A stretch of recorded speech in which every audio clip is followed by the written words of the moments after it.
Hello student, we are studying sources of energy. In previous video we have discussed about the coal, that is a part of fossil fuel. So today we will discuss another non-renewable source of energy, and that is petroleum, right? So the word petroleum, सबसे पहले petroleum word सुनने से क्या आता है mind में? ठीक है, मूविंग अ बाइक और मूविंग अ कार और बसेस और फ्लाइंग एन एरोप्लेन. ठीक है, यही सब तो आता है पेट्रोलियम से.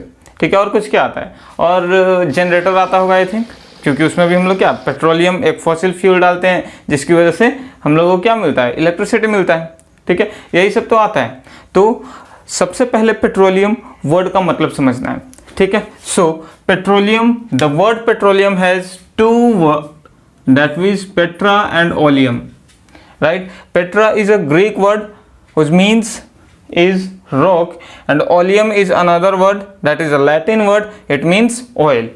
So we can say that petroleum is a oil found between the rocks, right? तो पेट्रोलियम क्या हुआ? एक ऐसा ऑयल है जो कि कहाँ मिलता है? रॉक्स के बीच में मिलता है.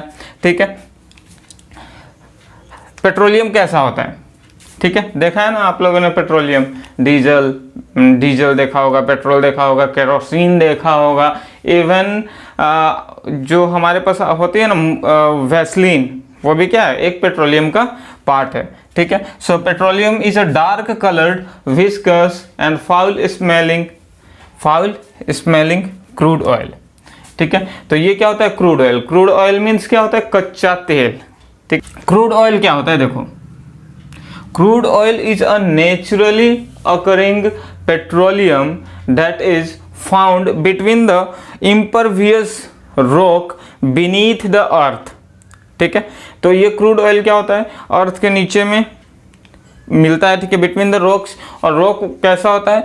इम्परवियस रॉक होता है. ठीक है, और वो किससे बना होता है? It composed of hydrocarbon deposits and other organic materials, right? तो हम लोग हमेशा किसकी बात कर रहे हैं? फॉसिल्स की बात कर रहे हैं. फॉसिल क्या होते हैं? जो नेचुरल कैलामिटी की वजह से मिलियंस ऑफ ईयर एगो जमीन में जाकर, धरती में जाके हमारी अर्थ में दब चुके. ठीक है, and due to high temperature, pressure and chemical reaction वो क्या होते हैं? वो फॉसिल फ्यूल में चेंज हो जाते हैं. ठीक है, तो क्रूड ऑयल भी वही है. ठीक है, बहुत मिलियंस ऑफ ईयर एगो के चलते वो जो dead and decaying plants and animal का पार्ट था वो रॉक के बीच में जाकर दब गया, और केमिकल रिएक्शन से वो क्या बना? फॉसिल फ्यूल बन गया. ठीक है, तो ये हुआ crude oil. It is a natural occurring unrefined petroleum. Unrefined मतलब क्योंकि अभी कच्चा है. ठीक है, जब इसको हम लोग अच्छे से रिफाइन कर लेंगे, that becomes a form of fossil fuel, right? So whenever we talk about the crude oil, तो क्रूड ऑयल का मतलब जब भी आप सुनेंगे तो उसका मतलब क्या होगा? कच्चा. अनरिफाइंड पेट्रोलियम को क्या कहते हैं? क्रूड ऑयल कहते हैं. ठीक है, सो अकरेंस ऑफ पेट्रोलियम. अब ये पेट्रोलियम कहाँ मिलता है? ठीक है, तो petroleum occurs beneath the earth, very deep point on the earth, between the rocks it is occurred. ठीक है, तो कहानी वही है सब कुछ कि एक ये जो पेट्रोलियम होता है वो कहाँ होता है? रॉक. कैसा रॉक? इम्परवियस रॉक, जो कि नॉन पोरस होता है. ठीक है, उसके बीच में पेट्रोलियम मिलता है. ठीक है, रॉक्स के बीच में. जैसे देखो यहाँ पर ये क्या वाटर हो गया, वाटर के ऊपर फिर ये ऑयल. ऑयल क्यों? क्योंकि ऑयल क्या होता है? Oil is lighter than water. पानी से हल्का होता है ऑयल, दैट इज वाई पानी के ऊपर ऑयल. ठीक है, और ये क्या ऊपर गैस. ठीक है, नेचुरल गैस कहाँ होता है? क्रूड ऑयल के ऊपर में. ठीक है, but in some cases there is no natural gas found above the crude oil petroleum, right? कहीं कहीं पर क्या होता है? हो सकता है, जरूरी नहीं कि सब जगह गैस मिल ही जाए, राइट? कहीं कहीं पर मिल जाता है, कहीं कहीं पर नहीं मिलता. So we need to drill earth at several points. Right, एक ही जगह पर हम लोग नहीं ड्रिल करते हैं, कहीं भी अगर हम लोगों को मिल गया, ठीक है, कैसे मिलता है, सर्वे किया जाता है, राइट, सर्वे के थ्रू पता चलता है कि यहाँ पर पेट्रोलियम मौजूद है।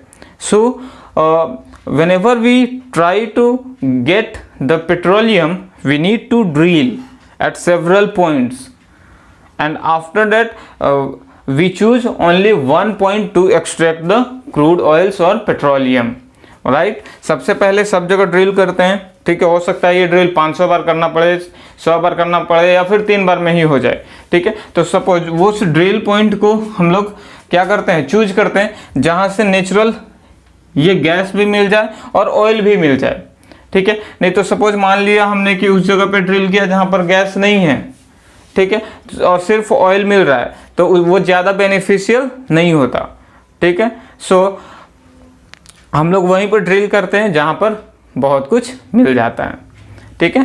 तो ये अकरेंस हुआ, it occurs deep under the earth between the 2 layers of impervious rock, मतलब रॉक के लेयर्स के बीच में मिलता है कौन, पेट्रोलियम, ठीक है। तो अब हम लोग क्या करते हैं, ये जो पेट्रोलियम मिला हम लोगों को क्या करना पड़ता है, इसको ऐसे तुरंत यूज नहीं कर सकते हैं, ठीक है। ये जो हम लोग को पेट्रोलियम मिला इसको हम लोग ऐसे ही तुरंत यूज नहीं कर सकते हैं, उसको क्या करेंगे, प्योरीफाइड करेंगे।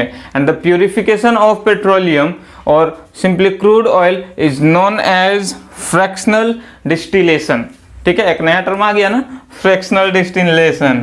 तो फ्रैक्शनल डिस्टिलेशन किसको कहते हैं, चलिए समझते हैं। So the fractional distillation, fractional मतलब क्या होता है, एक पार्ट, ठीक है, किसी भी चीज का एक पार्ट को हम लोग क्या कहते हैं, fraction of that substance, right. So fractional distillation is the process by which a component from a chemical is separated, ठीक है। मतलब क्या हुआ, फ्रैक्शनल डिस्टिलेशन एक ऐसा प्रोसेस है जिसमें से हम लोग किसी केमिकल के कंपोनेंट्स को अलग अलग करते हैं, ठीक है। So crude oil is also a chemical, and from crude oil we separate its component from its constituent, that is crude oil, ठीक है। तो हम लोग क्रूड ऑयल से क्या करते हैं, उसके जो भी कंस्टिट्यूएंट हो गए, जो भी यूजफुल थिंग्स होंगे, उसको हम लोग सेपरेट करते हैं बाय यूजिंग फ्रैक्शनल डिस्टिलेशन। तो समझते हैं इसको इस फिगर के जरिए, ठीक है। एग्जैक्टली ये डेटा क्या होता है, डिफरेंट हो सकता है अलग अलग, क्योंकि अलग अलग बुक्स में अलग अलग तरीके से इसको डिफाइन किया जाता है,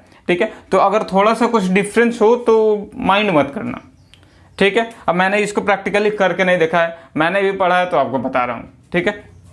तो देखो सबसे पहले क्या किया जाता है, क्रूड ऑयल को हीट किया जाता है। इमेजिन करो कि क्रूड ऑयल एक पाइप के थ्रू यहाँ पर आ रहा है, ठीक है, और उसके बीच में हम लोग क्या कर रहे हैं, हीट कर रहे हैं, ठीक है। अब हीट करने के बाद क्या होगा, according to their different boiling points, अब वो क्या होंगे, सेपरेट होंगे इनटू इट्स कंस्टिट्यूएंट पार्ट्स, ठीक है। तो देखिए अब इसको जब हीट करेंगे तो अगर 20 डिग्री हीट हुआ, 20 डिग्री हीट होने के बाद हम लोगों को क्या मिलेगा, रिफाइनरी गैस मिलेगा, लाइक जो हम लोग LPG यूज करते हैं, ठीक है। अब जैसे ही टेम्परेचर 70 डिग्री सेल्सियस पहुंचा तो हम लोगों को क्या मिलेगा, पेट्रोल, अरे वही पेट्रोल जिसको हम लोग बाइक में क्या करते हैं, फिल करते हैं और अच्छे से एकदम 80, 160, 120 के स्पीड में चलते हैं, ठीक है। तो वही वाला पेट्रोल, ठीक है। उसके बाद जब टेम्परेचर राइज होगा 120 डिग्री सेल्सियस तक, तब कुछ केमिकल्स मिलेगा, ठीक है, लाइक नेफ्थलीन, ठीक है। टेम्परेचर अब धीरे धीरे देखो इंक्रीज हो रहा है, on increasing the temperature if it rises up to 170 degree Celsius then will get kerosene and also jet fuels, ठीक है। जो प्लेन में फ्यूल्स होता है, ठीक है, तो वो हम लोगों को 170 डिग्री सेल्सियस अप्रॉक्स पर मिल जाता है, ठीक है। और टेम्परेचर राइज हुआ तो 270 डिग्री सेल्सियस होते होते हम लोगों को डीजल मिल जाता है, ठीक है। और टेम्परेचर उसी तरीके से जैसे जैसे राइज होता है तो हम लोगों को डीजल के बाद क्या, लुब्रिकेटिंग ऑयल मतलब वैक्सेस, वैसलीन, पॉलिश करने वाला जो भी चीज़ होता है वो हम लोगों को मिलता है, ठीक है। उसके बाद हम लोगों को फिर मिलता है क्या, फ्यूल ऑयल्स, जो कि शिप्स में यूज होता है, फैक्ट्रीज में यूज किया जाता है, ठीक है। एंड फाइनली जब 340 डिग्री सेल्सियस के आसपास अप्रॉक्स टेम्परेचर राइज हो जाता है, पहुंच जाता है, तब हम लोगों को क्या मिलता है, remaining part. Remaining part is also used on road construction और फॉर रूफिंग, ठीक है। सो कोल टार होता है ना, कोल टार, वो भी क्या होता है, पेट्रोलियम का ही एक पार्ट होता है, और वो रिमेनिंग पार्ट होता है, सबसे लास्ट वाला पर्सन, समझो। तो ये जो crude oil, that is why crude oil, ठीक है, या फिर पेट्रोलियम इज ऑल्सो नोन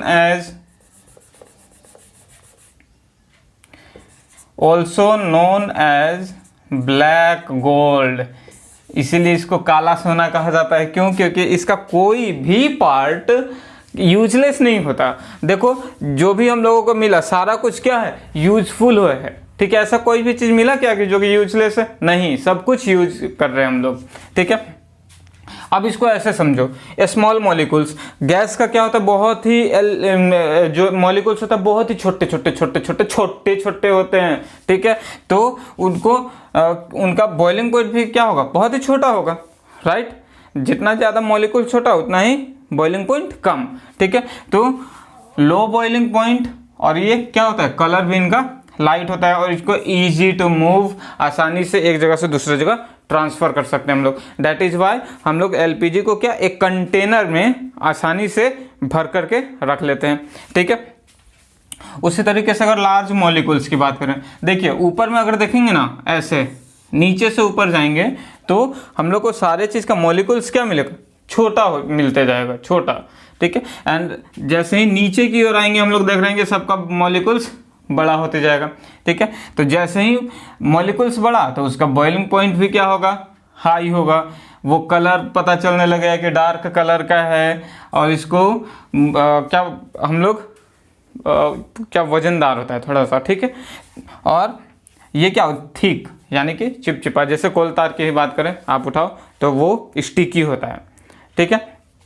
तो ये था मीनिंग किसका, फ्रैक्शनल डिस्टिलेशन का, ठीक है। आई एम श्योर आप समझ चुके होंगे कि फ्रैक्शनल डिस्टिलेशन क्या होता है, ठीक है। तो सबसे फर्स्ट में जो आता है हम लोग का रिफाइनरी गैस, जो कि हम लोग डोमेस्टिक यूज में लाते हैं, एलपीजी, ठीक है। तो उसकी बात करते हैं।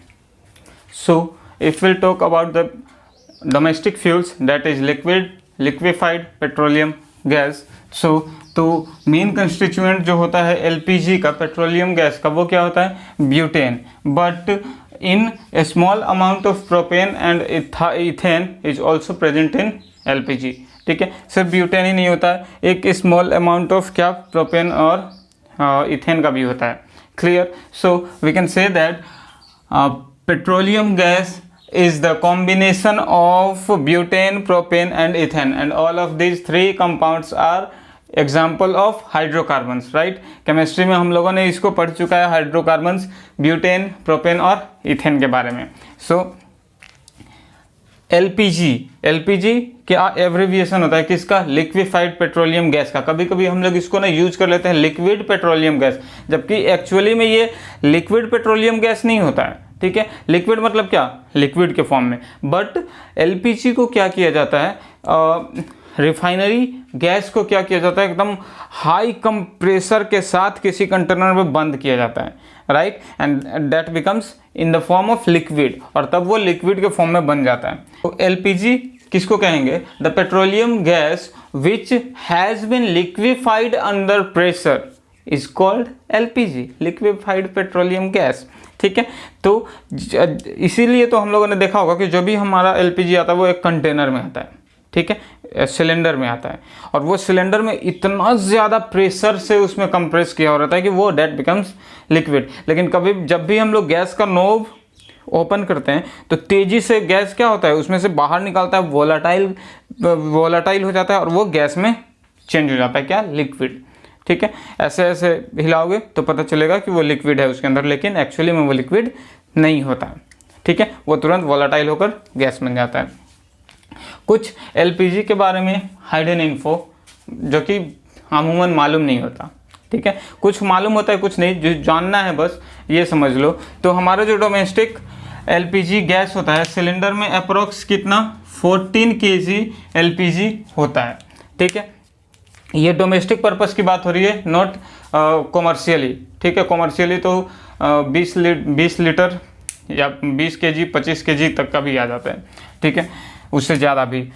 एक और देखना कि जो एलपीजी गैस हम लीक करती है तो बहुत ही एकदम फाउल स्मेल आता है, तेज स्मेल, पता चल जाता है कि कहीं से लीकेज है। तो वो उसमें ना इथाइल मार्काप्टेन एक कंपाउंड डाला जाता है, जिसमें क्या होता है इथाइल और हाइड्रोजन सल्फाइड का कॉम्बिनेशन होता है, और वो इसलिए मिक्स किया जाता है ताकि लीकेज को तुरंत डिटेक्ट किया जा सके, ठीक है, क्योंकि ये क्या होता है, बहुत ही डेंजरस होता है, ठीक है। कभी भी इसके पास हम लोग कुछ भी चीज़ एनीथिंग अगर कुछ जला दे तो वो क्या होता है, फिर गैस जल जाता है। अगर हम लोग एडवांटेजेस ऑफ एलपीजी की बात करेंगे तो एलपीजी की बहुत सारी एडवांटेजेस है, ठीक है। जैसे कि एलपीजी का क्या होता है, कैलोरीफिक वैल्यू बहुत हाई होता है, अप्रॉक्स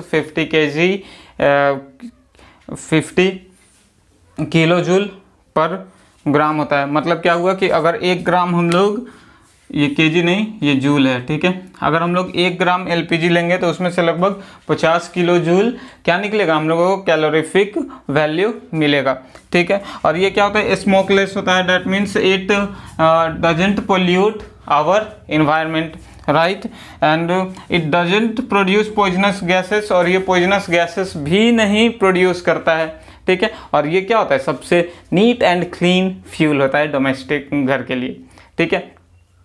अब हम लोग यूजेस ऑफ एलपीजी तो पता ही है, ठीक है। सेफ्टी मेजर की बात करें तो सेफ्टी मेजर हम लोग क्या टीवी में एड्स देखते हैं हमेशा, ठीक है, तो उसको एक बार लिखते नहीं है, ऐसे रिकॉल कर लेते हैं। तो हम लोग एलपीजी यूज करते हैं क्या, कभी भी हम लोगों को एलपीजी को ऐसा जगह नहीं रखना चाहिए जहाँ पर फायर हो, या फिर वहाँ पे कभी भी मैच स्टिक माचिस ऐसे जलाकर छोड़ना नहीं है, कहाँ पर, एलपीजी सिलेंडर के पास, ठीक है। कभी भी हम लोगों को एलपीजी सिलेंडर ऑन करना होता है तो first we need to open the valve, right. सबसे पहले हम लोग को वाल्व, जो रेगुलेटर होता है ना, वहाँ से स्टार्ट करना पड़ता है, and after that we can turn on the knob, जो नॉब होता है, ठीक है, उसको ऑन करते हैं। एंड उसी तरीके से बंद करने के समय क्या करते हैं, पहले हम लोग बंद कर लेते हैं किसको, रेगुलेटर को, रेगुलेटर के पास से बंद करना चाहिए, और फिर थोड़ी देर के बाद नॉब, ताकि जो पाइप होता है, ठीक है, बर्नर के पास से और जो रेगुलेटर में ऐड होता है उसमें का सारा गैस भी खत्म हो जाए, ठीक है।